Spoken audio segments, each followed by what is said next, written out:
And welcome to the latest edition of the Next Man Up podcast of the Press Play Podcast Network. Before we get to the pod, I want to take a few moments to talk to you about a new show on the Press Play Podcast Network, the Hyman Podcast. The Hyman Podcast will focus on the human experience through a narrative storytelling approach. JD's style and point of view is unique, and we could not be more thrilled to have him on board with us. Check out the Hyman Podcast wherever you listen to podcasts. And if you love Cleveland sports and cannot get enough, check out our other podcasts recapping all your favorite Cleveland teams. We have News Channel 5's Cameron Justice, Jeremy in Akron, and Chase Smith with The Orange is Oranger, Sam Amico and Chase with Cavs on the Break, and Mike Voorhees and Brent Spillin on A Swing and a Tribe.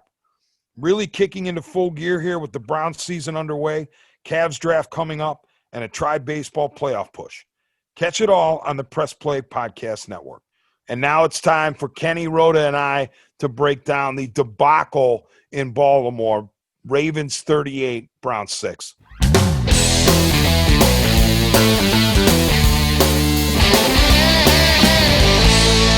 Welcome to the latest edition of the Next Man Up podcast, part of the Press Play Podcast Network. Producer, director extraordinaire Chase Smith brings it all to you.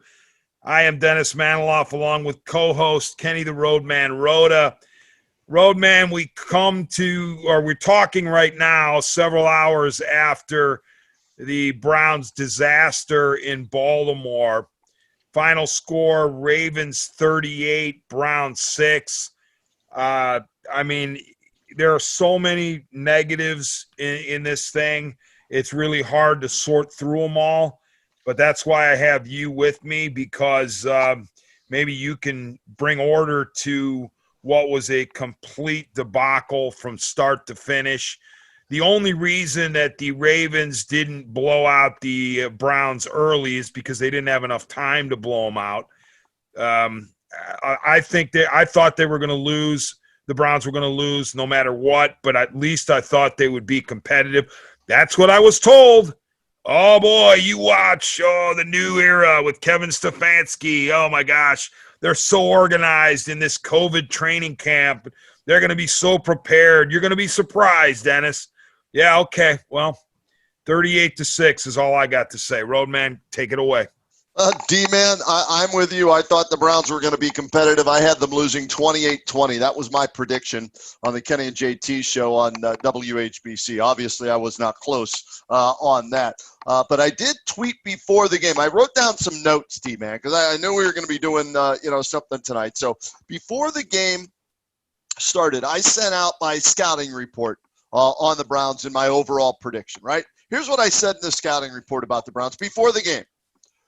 Running back, wide receiver, tight end, as good as any team in the National Football League on paper, right? Yeah, those three groups as good as anybody.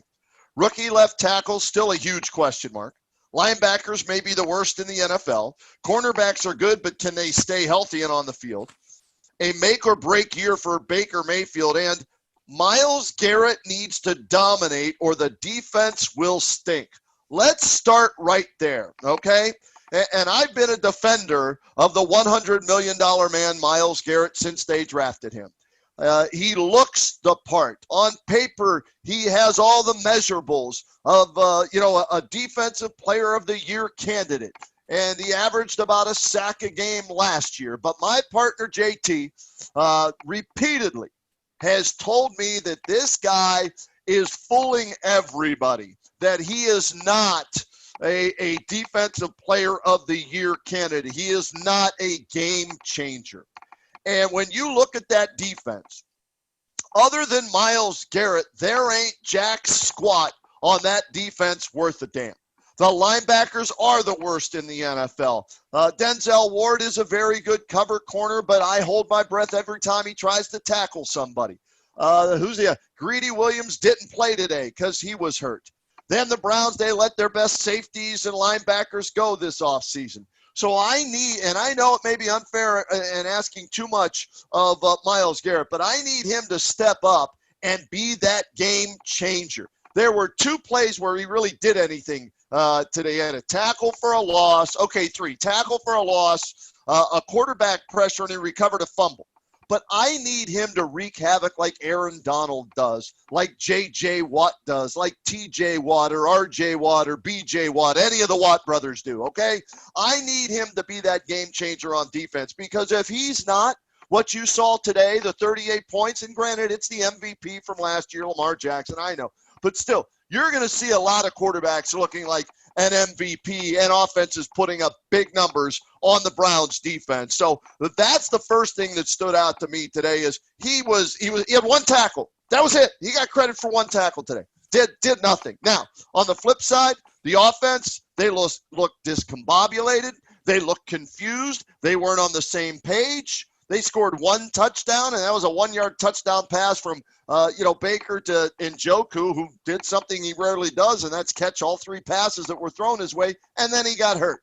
So I just looked at this game today, D-Man, and it was mistake after mistake after mistake after mistake, and I'll wrap it up here and turn it over to you. Here's what my other tweet was that I copied. Browns trail 24-6 at the half because of a ton of mistakes. Baker, INT on first possession. Blown coverage on D for TD. Failed fake punt. Missed extra point. 4th and 41 on offense. 99-yard TD drive. OBJ, huge drop. Missed 41-yard field goal. D gives up huge TD before the half. Horrific start. Deja vu all over again. D-Man, Freddie Kitchens, Kevin Stefanski, Butch Davis, Hugh Jackson. It's the same old, 120-1 in their 22 opening day start since 1999. Well, Roadman, I didn't expect you to start your analysis with Myles Garrett, but, I mean, that was interesting. I didn't feel Myles' presence, but for that handful of plays you're talking about. And if you're going to get paid that amount of money, you've got to do more disrupting. You have to do more,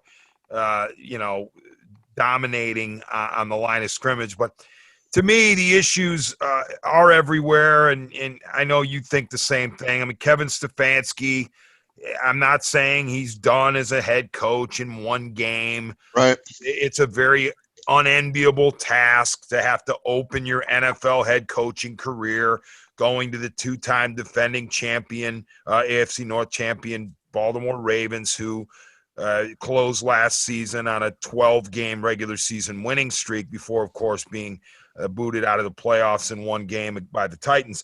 So it wasn't easy for Stefanski, and you add to that the layers of difficulty of a new coach with a new system during this COVID situation. Okay, fine. Yes, it was difficult. But you got to do better than what the Browns did. You have to show something out there. You have to look more prepared. You have to play more physical. You have to execute better. I mean, everywhere you looked, there were mistakes where you bring back the Kenny Rhoda phrase, the Kenny Rhoda acronym, OIC, only in Cleveland. Only in Cleveland, only with the Cleveland Browns do these things show up year after year after year after year. I mean, just the special teams.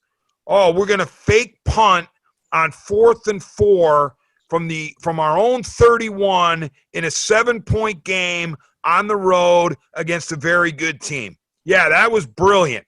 Oh, and I know that Gillum had a crease there for a half second. Well, you know what? It closed in a hurry. And the guy who blew the play up, L.J. Fort, the former Brown, he had a double team on him, and one of the guys double teaming him decided to continue to move up the field, and the other guy was tossed aside like kindling. And the next thing you know, Fort is blowing up Jamie Gillen, and Gillen's fumbling the ball, and that turns into a fiasco. You look at Austin Seibert. I mean, it wouldn't shock me at all if there are tryouts Monday for a new kicker, and you say, oh, you're overreacting to one game. No, I can't stand when my kicker opens up the season with an extra point doinking off the upright. And correct me if I'm wrong, Roadman, that's 2 years in a row, I believe. Yep. After the first touchdown of the season that Austin the kicker has missed an extra point. And the difference between 10-7 down and 10-6 down is more than just 1 point. There's a psychological element to it. You're not down 3, you're down 4. That changes the complexion of how you think. So just a terrible error there. And then Seibert compounds it by missing a field goal, makeable range, never had a chance, was wide right the whole way. The usual assortment of special teams mistakes, penalties, missed blocks, on top of the extra point miss, the field goal miss, and the fake punt blown up. So that's just special teams. Yeah. And then you've got, Bake Show looking incredibly average, and his counterpart looks great again.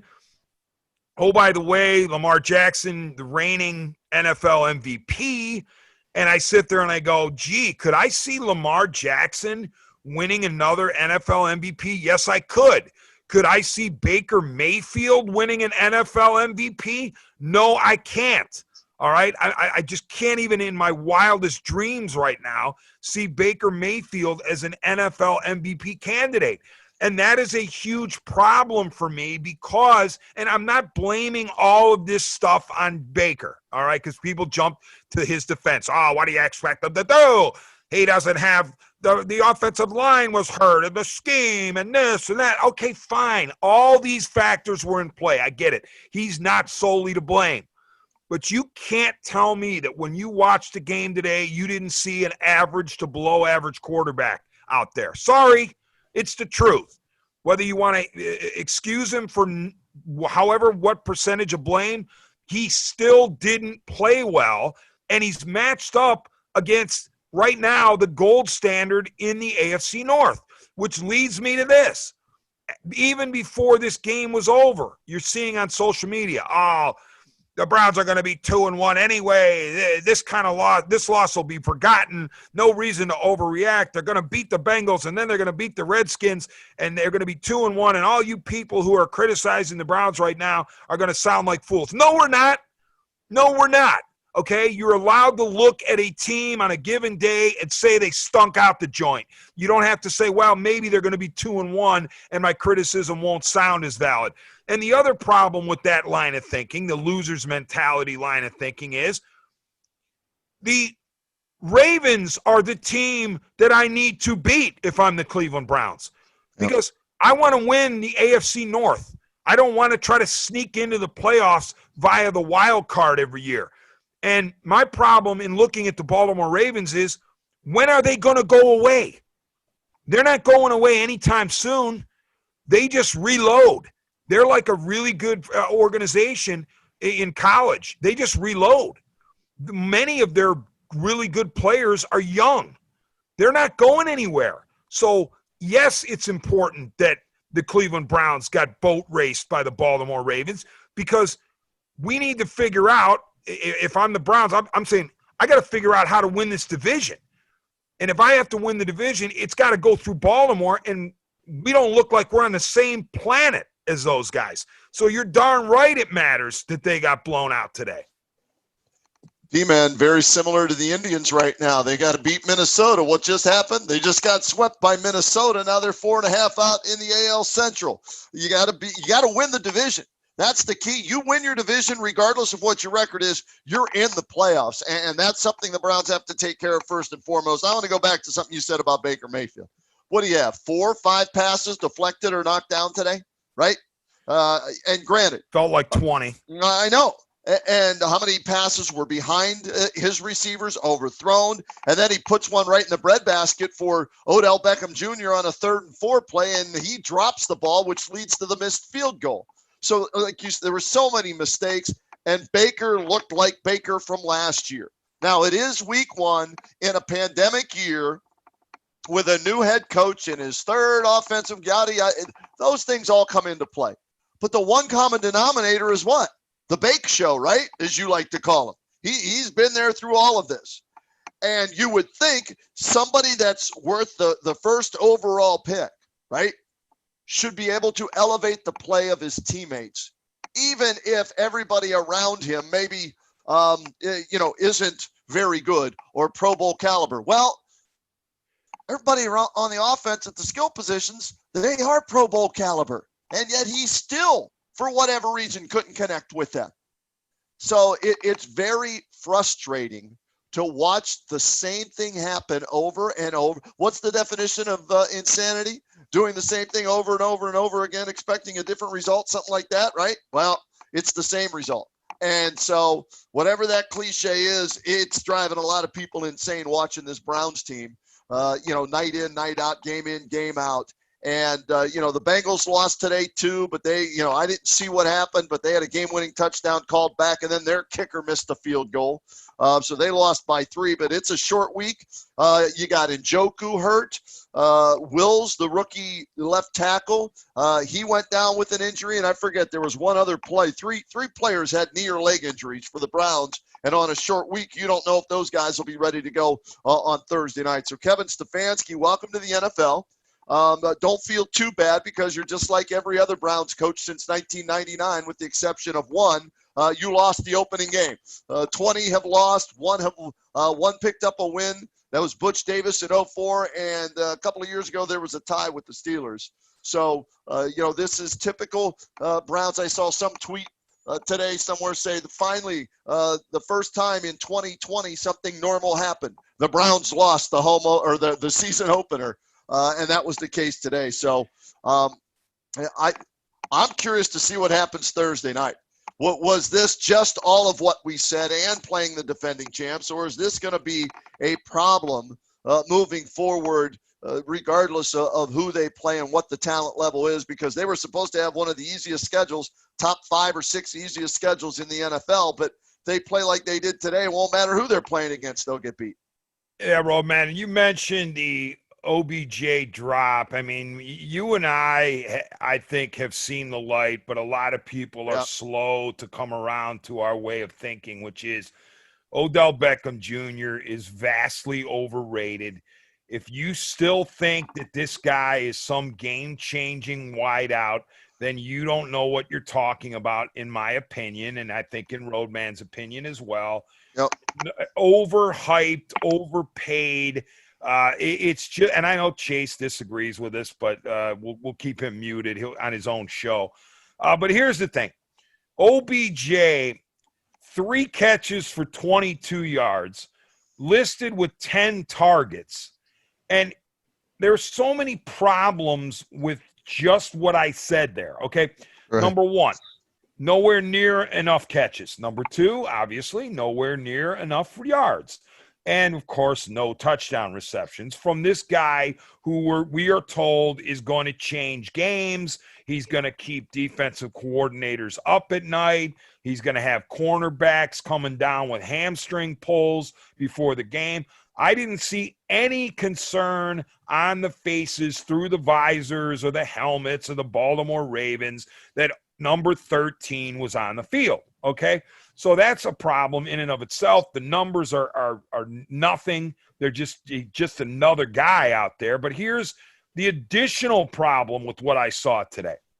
First quarter, the Browns are trying to do their 2 tight end thing, and, we're going to see Stefanski and his moving pocket and his play fakes, and we're going to see Chubb and Hunt and all this stuff. Okay, OBJ was basically persona non grata in the first quarter. We didn't see him. I don't think a ball was thrown his way in the entire quarter. Early in the second quarter, analyst Charles Davis on the CBS telecast says, by the way, I thought he was with Fox, but I guess he must be with CBS because he was the analyst today. He says, you know what? We haven't heard from Beckham. Where's he been? All right. And he then says, if he were Stefanski, he would want to get OBJ involved sooner, if not now, to get him engaged and get him lathered and get him going. No, Charles. I love Charles Davis. I do. But no, I respectfully disagree with what you said there early in the second quarter. Do not feel obligated to do anything for Odell Beckham Jr. He is a member of the team. You don't have to sit there and kowtow to him and cater to him and feed him and get him involved because you're worried if you don't get him involved early, he might pout. Well, too damn bad, all right? And guess what the Browns wound up doing? Virtually on cue after Charles Davis said that. They start throwing the ball at OBJ, and it looked like they were force-feeding him at times. It looked like the last year situation where Baker Mayfield felt the pressure to get the ball to Beckham and sometimes to Landry, but mostly to Beckham. And so he's throwing balls he shouldn't have thrown just so he can target Beckham. And by the way, in Beckham's defense, I hate to do that, but some of the throws were scattershot, granted. But there's no way you should sit there and try to force feed Odell Beckham Jr. He is part of the team. He's part of the offense. When his number is called, his number is called. If it doesn't get called for 3 quarters, it doesn't get called for 3 quarters. And if he doesn't like it, that's tough and too daggone bad. But here we go again with we got to keep Odell happy. We got to keep Odell happy. Why? Well, what kind of a game changer is Odell Beckham Jr.? What has he done since he's been a member of the Browns that made you go, wow? Oh, he had a couple of really nice plays against the New York Jets in prime time. The stinky, putrid New York Jets. And that's pretty much been it for Odell. Oh, he got his 1,000 yards, and he did it in dramatic fashion in Cincinnati because he had food poisoning and he threw up under the towel. Okay, really? Yeah. So, I mean, what are we doing here? Catering to this guy and pretending like he is some game-changing wide receiver. He's not. D-Man, here's the 3 things I'll remember about OBJ from today. Number 1, dropped pass on 3rd down and 4 that could have kept the drive alive. Oh, man, I think it was 3rd and 2 even. Is it 3rd and 2? Okay. Yeah. Shorter then. Still drops the first down. It would have been a first down regardless of what it was, right? That's number 1.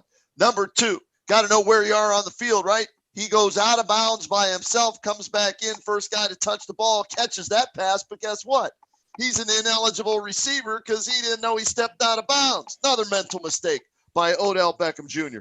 Oh, yeah, and let's get pissed off when I do catch a pass and flex my muscles and grab the face mask of a defensive player as I'm going out of bounds. That was part of that 3rd and 4th and 41 situation. He gets penalized 15 yards.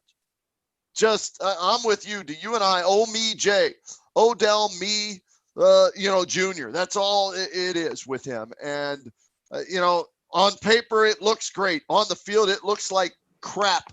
How about this? It looks like Dookie, and I'll leave that where it's at with Odell Beckham Jr., huh? Yeah. Hey, Chase, I am going to call you in, producer director Chase. Defend your guy, number 13, please. It's hard after today's showing. It looked really disengaged. Looked like he didn't care. Complained after his own mistakes. Right. And it seemed that the first couple drives that the Browns had ball movement and momentum. He was targeting Landry, and then I felt like at least for 7 straight targets went to OBJ. Now he did get a couple pass interference calls, but I think the defense knows they can get in his brain, and I can't defend him after today's game, D-Man. I don't know what to say. Well, Chase, thank you for being honest and being, forthright there, because I did expect you to try to say, well, Mayfield's passes were high and wide. A couple of them, he missed them deep. But I'm glad you took that approach simply because you're speaking the truth here. And this is what Roadman and I have tried to warn Browns fans about. If you have somebody like Beckham on your team who is OMJ, regardless of the reports that come out, and by the way, Stefanski's saying that he's been a teammate's teammate. Right. What's he supposed to say? Oh, I can't stand coaching the guy. I'm not saying he can't. I'm sure he loves him. right now. How can he say that? He hasn't coached them but like 2 days. Exactly. I mean, seriously, come on. And what else do you expect him to say? But he enjoys having him around because you don't want Beckham to go south on you, but it's already happened. We're 1 week in, and you could see, like Chase said, the body language, and he will say, "Oh, that's not me. That's you guys reading into it. I wasn't doing any sulking." Well, it sure looked like it. It sure looked like, you had your helmet off that one time. Yeah. Charles Davis noticed it. You're supposed to have your helmet on. You had it off. Did he get an IV too or something? Did I hear during the game he was getting an IV at halftime or on the sideline or something like that too? I don't know. I didn't know about that, but I'm sure it'll come out. Chase, what was it? Yeah, after the 3rd and 2 drop, he immediately went and got an IV, and that was his. I'm not going to say excuse because I don't know. But so he cramped up when he was trying to catch the ball. Is that what it was? So he had to go get an IV? I don't know. It was. Yeah, but it's if it's not one thing, it's another with this guy. It's always something with Omi J. I mean, I'll take you back to that season finale in Cincinnati. I don't know if I'll ever forget this. The guy makes the catch to go over 1,000 yards. He sprints off the field. He makes the catch, runs out of bounds, and he's done. Right there. He's just, you know what? I'm done. So he goes to the sideline. Never mind that his team is still driving. And he just says, I'm going to sit down on the bench, take my helmet off, put the towel over my head, shake my head multiple times. Nobody has any idea what he's doing under that towel. And then he eventually comes back in the game, and I could swear to you that before they could even take a snap, Mayfield had to call timeout because Beckham didn't know where he was supposed to line up. Now, no one has ever said that was the reason that the timeout was called, but it happened to be as soon as Beckham came back in the game, it did look like he didn't know where to line up. And then later we're told that he had food poisoning. Right. And he was throwing up under the towel. What? I'm sorry, but I didn't see any throw up on the towel. I didn't see any reference to or under the towel or on the ground. I didn't see any references to that anywhere. And why would you come back in the game if you had food poisoning that forced you out of the game? Why would you come back into the game when you already got your 1,000 yards? Oh, I'm a gamer. Oh, really? I mean, it's always something with this guy. D-Man, let's fast forward to this year, okay? That we thought we wouldn't be referencing last year, but here we are already referencing it. But we're getting the same results with a different coach, with a different offensive coordinator, supposedly the best offensive skill sets of any team in the National Football League. So here's my question to you on this year's team from what you saw today. What are you more concerned with? An offense that supposedly has the best skill sets of any NFL team, or a defense that, they have one player, in my opinion, Myles Garrett, and he was kind of a no-show today. What concerns you more moving into Thursday's game? The offense, because I believe the offense has a better chance to be productive than the defense does, given how much the defense still needs and how much they are lacking. Okay. And yes, injuries are a part of that, no doubt about it. But I think that when you have two sick, and I mean like ill sides of the ball, which side has the chance to recover the quickest? I believe it is the offense. But it's important that, in order for the offense to heal, in order for the offense to get healthy, it starts with number 6. Mayfield has to be better. Right. And to me, today was just a repeat of last year's uneven, choppy, average to mediocre performance, especially against good teams. But Mayfield has to be better. You've got your, 2 quality running backs. I stopped short, whereas a lot of people say, oh, look at the Browns receiving core. They have Jarvis Landry and they have Odell Beckham Jr. I'm not one of those people who buys that the Browns receiving core is dynamic because, number one, I don't buy that Beckham is. And number two, I think Jarvis Landry is a quality NFL player. No doubt about it. And he can be a volume receiver, and he makes tough catches, and he's a gamer. But I go back to what I say about impact players in general. Do you honestly believe that opposing defensive coordinators sit there and they go, you know what? The Cleveland Browns have Jarvis Landry. We've got to be mindful of Jarvis Landry. I just don't think they do. Now, he can be a nice piece on a good offense, and he can contribute and score and do all kinds of things, move the chains, but he's not a dynamic receiver, in my opinion. Maybe I'm wrong there, Roadman. He's a slot, move the chains type guy, and you need those. First downs are crucial. We saw today what happened when Odell dropped one on third down, and he didn't get the first down, forced him to kick a field goal, and Seibert, whatever the hell his name is, he missed it, right? Now, they do have Cody Parkey on the practice squad, supposedly. So maybe really? Yeah. Triple doink or double doink Parkey? Whatever. But at least Jarvis, when it's thrown to him, I don't have to worry about him dropping the ball. He'll catch it. He may not be, like you said, dynamic, but he'll catch it. I want to know what the love fest was with Kadero Hodge today. Why the hell were we seeing Kadero Hodge out there as the one of the targets early in the game over OBJ and Jarvis Landry? And is Hollywood Higgins in Kevin Stefanski's doghouse already too? Because he barely played, and that's one guy, Baker seems to have a connection with, unlike 10 targets and 3 catches with Odell Beckham Jr. What was the love fest about two guys? Here's what I want to know, D-Man, and I'm getting all riled up thinking about this. The love fest with Kadero Hodge, okay, number 12, and then who the hell is 23? Who was the guy that missed the block? He missed the block on the Scottish Hammers fake punt. He got penalized 15 yards on punt coverage. He got beat 2 or 3 times. I would have cut his ass before they got on the bus or the plane back to Cleveland and said, you know what, go see if the CFL is signing somebody, because you sure as hell aren't playing another snap for us anymore. 23 cut, and Cardarell, whatever his name is, Hodge, bench his butt and get rid of the kicker too. There's 3 guys. Gone. I'm done with. All right, Roadman, I want to go back to Browns head coach Kevin Stefanski. Of course, he answered questions in the run-up to today's game. Will you be calling the plays? He said, yes, I will. I don't necessarily look at today's game and say the reason that they lost was because of Kevin Stefanski's play calling. But what I will say is this.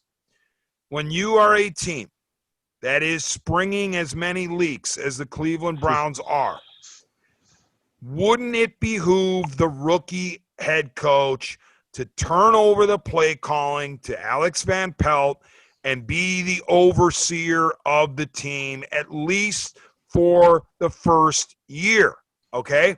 Because I get that Kevin Stefanski was hired for his offensive mind and therefore his play calling. But we know that the head coach has final say on every single play call.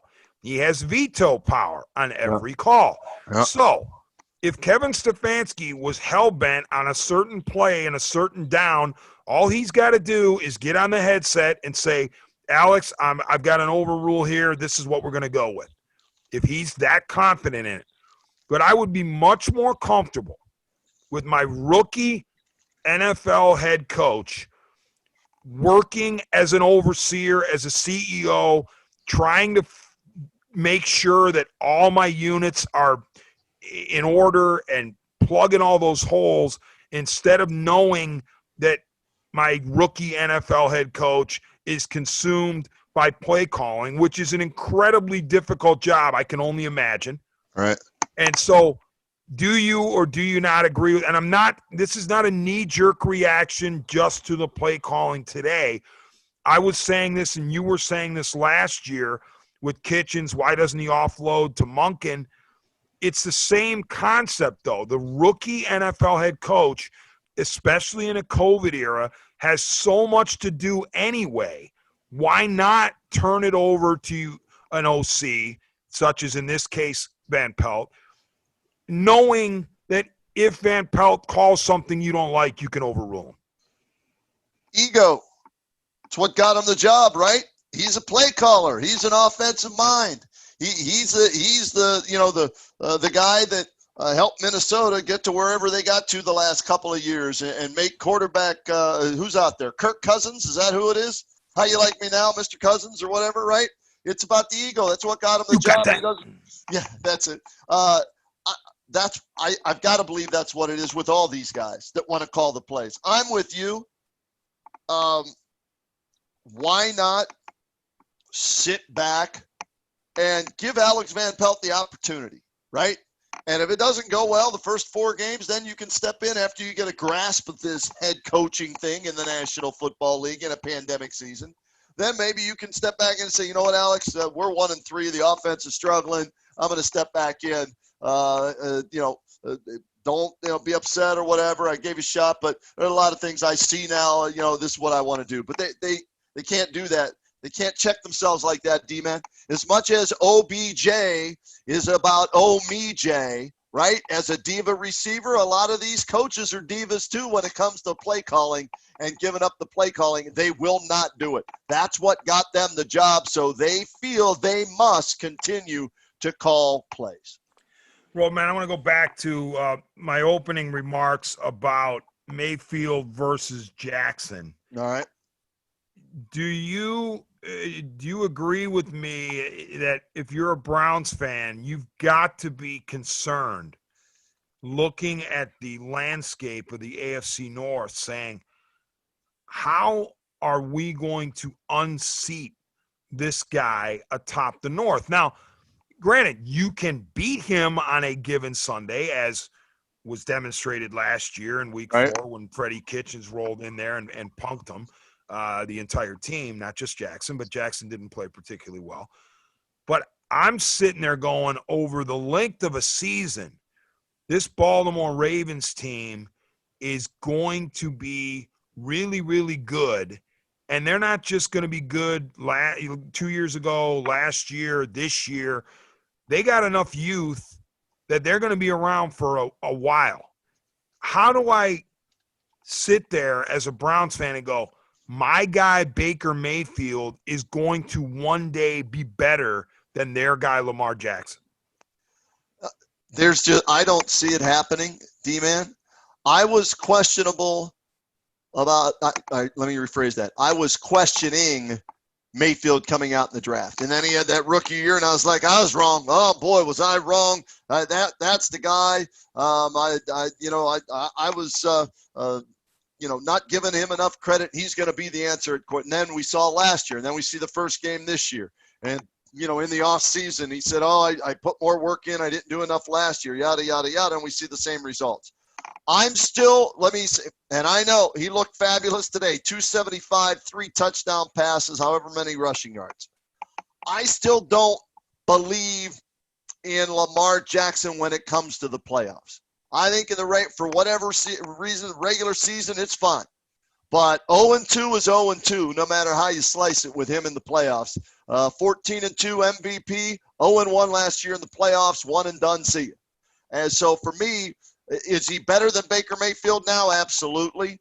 Can Baker get to that level? I don't think so. But I don't know if that can win you a Super Bowl. We're going to find out. The Baltimore Ravens are all in, D-Man. Think about it. Their backups, RG3, another mobile quarterback, and then Trace McSorley, the former Penn State guy, is their third-string guy. So that they've decided we're all in on this running quarterback, mobile quarterback, combination option, read option, all that stuff. And that's fine. And it got them, to the best record in the NFL last year. But I don't know if that wins come playoff time. So that's still debatable. But having said all that, if you're the Browns, if you're a Browns fan, you take just getting to the playoffs and then see what happens, right?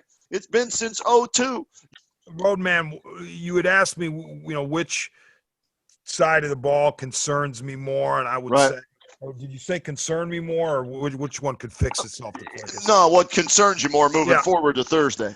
Yeah, what concerned me more would be the offense, because I need I know I think I can win games with this offense.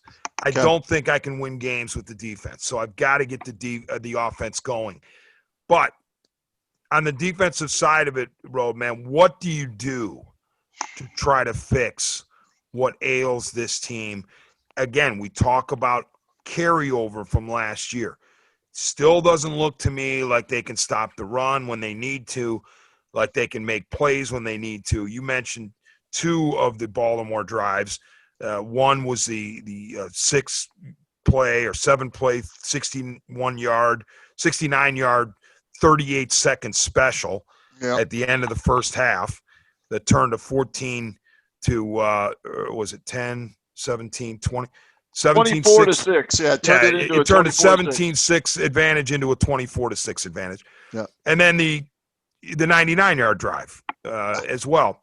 What does this defense need to do? What can be done about this defense to get it up to, I don't know, decent? I was thinking about this, D-Man. I think this is what they need to do. I think Jimmy Haslam and Andrew Berry, they need to petition Roger Goodell. Here comes the sarcasm.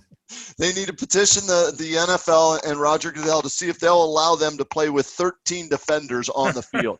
I think if they're allowed to play with 13 defenders, they probably would have only given up 17 points today against the Ravens. So it would have been a lot closer. But other than that, D-Man, there's nothing they can do. They got nobody, man. They got no playmakers on defense. I got somebody hit me up on Facebook today, Shannon Mayer. And Shannon, he sent me this message on Facebook today. Roadman, safeties and linebackers scare me.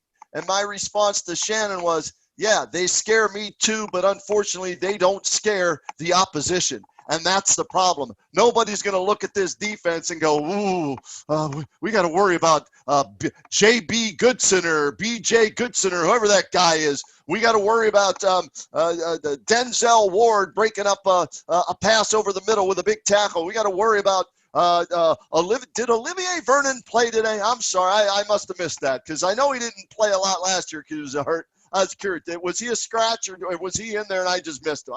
He was in there. What can they do? What can they do right now? Pick up other people's cuts, guys that get waived. The Canadian Football League, I don't think is playing, so you can't get some help from up there, right? You got no XFL right now. They folded. There is college football, but those kids can't come help you from the collegiate ranks of the teams that are playing. This is who they are. This is it. This is what they have. And you know what? That offense better get in gear because they're going to have to score 28 points a week if they're going to win football games. Well, all right, Roadman. Well, I mean, it was such an ugly performance at M&T Bank Stadium, and you would have thought maybe the Browns could have had a little bit of an advantage as a road team because there were not going to be fans in the stands. And I was listening to the on-field reporter Washburn before the game, and he was saying that the decibel level was only at 70. So it seemed like a situation where the Browns could go in and maybe steal one. Not only did they not steal one, they were humiliated up and down the field. You know why it got to 70? That was because Odell Beckham Jr. was yelling at Baker Mayfield, so that upped the decibel level a few. Oh, yeah. And, of course, it's the media's fault for making too much out of Odell. The usual stuff. But, all right, Roadman, we'll finish it up by looking around the North. Bengals lose in gut-wrenching fashion to the Tyrod Taylor Chargers. Steelers underway tomorrow night. How do you see this division after you have absorbed two games involving division teams? Best defense in the division is the Steelers, followed closely by the Ravens. Best offense in the division is the Ravens, followed closely by the Steelers. It's a two-team race. It's just if Ben stays healthy, it's a two-team race. If Ben doesn't stay healthy, it's Baltimore's division once again. I've got the Browns going 8-8, D-Man. What I saw today, I don't want to change that. If they lose to the Bengals, I might want to drop it to 7 or 6. But let's see if they can get cured by playing the Bengals on a short week with a rookie quarterback, Joe Burrow. One team, one heartbeat. Joe Burrow, go Tigers. So we'll see if it, if he can perform, against the Browns defense like he did against every defense in college. He had a touchdown run today, and he had a touchdown pass to A.J. Green, I guess, called back. I didn't see it yet on offensive pass interference, and then they had to kick a field goal to tie it, and their kicker missed it, just like Seibert, the idiot kicker, did for the Browns. So it's Baltimore, it's Pittsburgh. That's all. Roadman, I really appreciate it, and we will talk soon after the Thursday night clash between the Browns and the Bengals. Sounds good, D-Man. Always a pleasure. You got it, man.